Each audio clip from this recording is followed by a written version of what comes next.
please introduce yourself and tell us a bit about your duties, job here at Cerritos? Sure. My name's Donna Prindle. I've been teaching here now for probably, I think, 16, 17 years in adapted PE.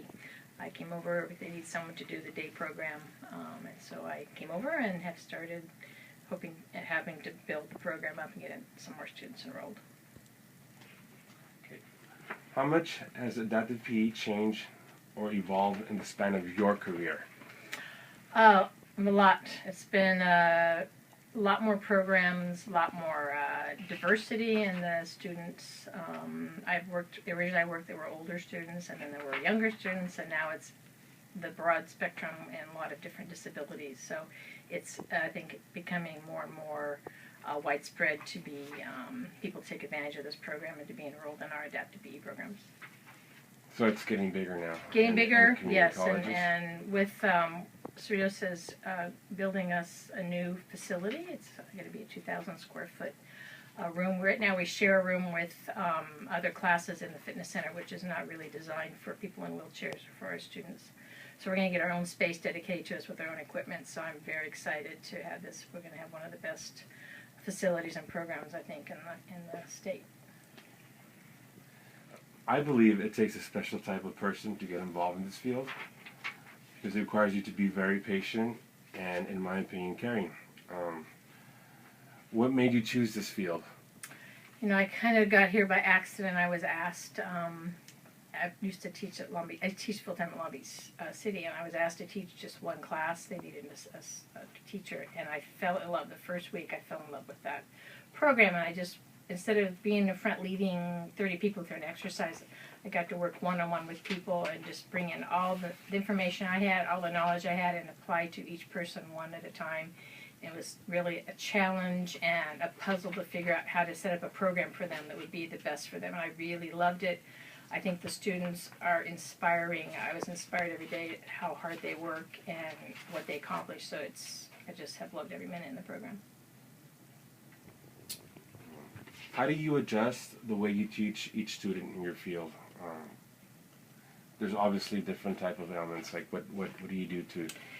That is part of the challenge of adaptive PE, is adapting PE to students as they come through the door.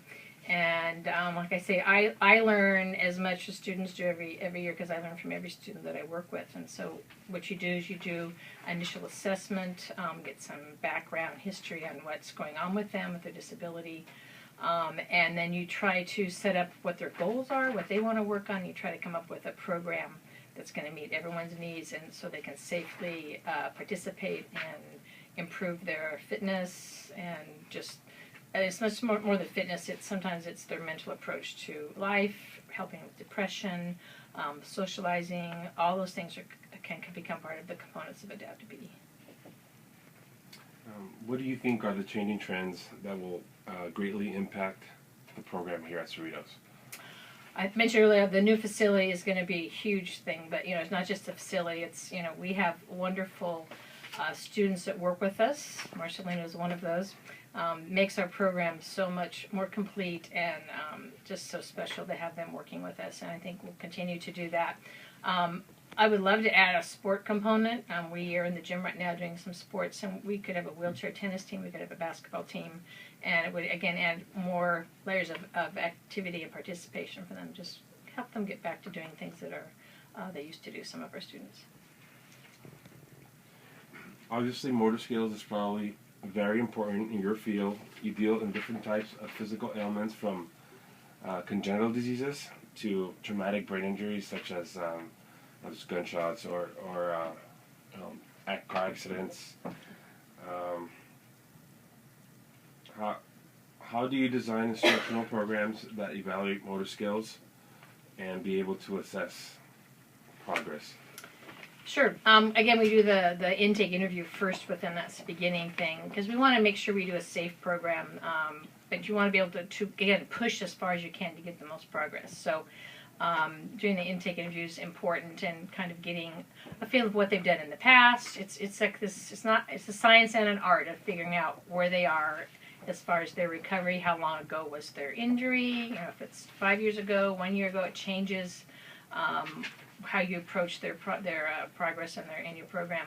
And then you measure progress. We had a student, Michelle, who started probably 3 years ago with a walker and couldn't stand up, was falling down almost every week. And this week she is now in the gym with us playing floor hockey, running around without a walker or a cane, and smacking this thing. And it's doing dynamic balancing more than we could ever do in the classroom. And so doesn't even realize how far she's come.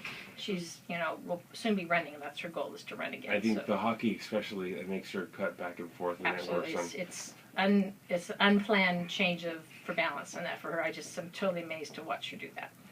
How much of a difference in behavior do you see when your students are participating in physical activity?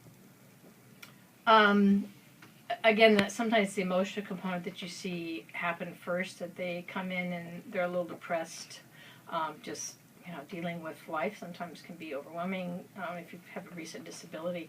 And I think just being in a classroom where you see everyone has so many different disabilities, that it makes them realize, okay, I can still speak, or I'm still walking, and it kind of puts in perspective for all of us, including me as a teacher, that things in our life are not that bad. So, and we kind of we be able to have a family atmosphere. We kind of care about each other, and I think it really helps people look forward to coming to school. And the social thing is huge that people don't even think about in our program.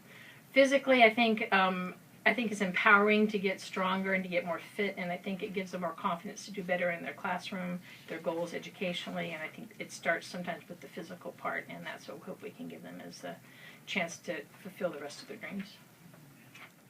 Adaptive PE at times requires special equipment for some students. What is the importance of training equipment so students can reach optimal proper techniques?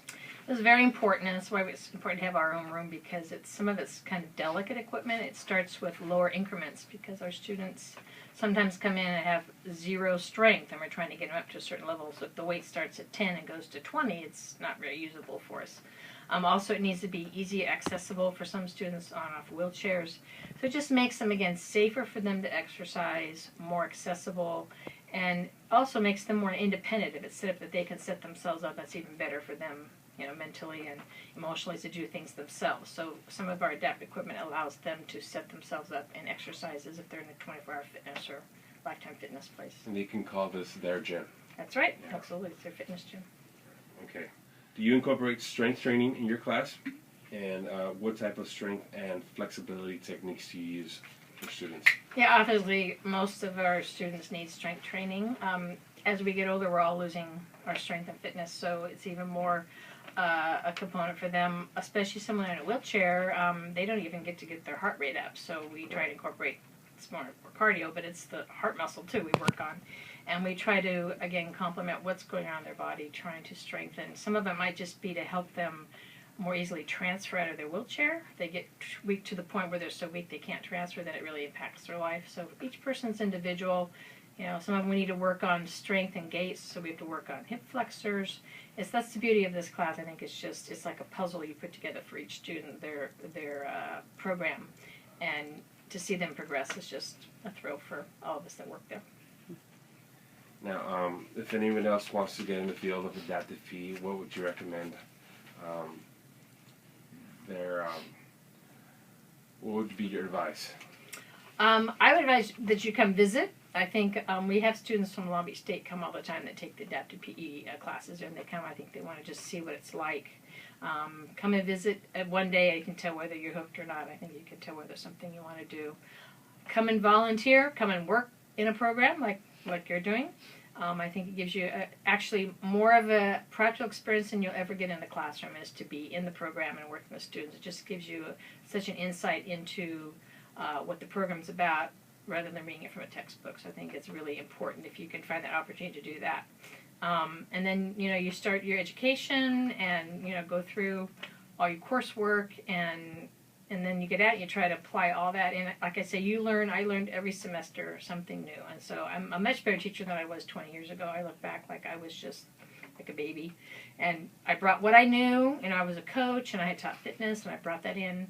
But every student I work with, I learn something, and I apply that to the next student that comes in with a similar condition. And so I learn as much from them as I hope they can give them. That's great advice. All right. Thank you very much, Donna. All right. Thank you. Pleasure.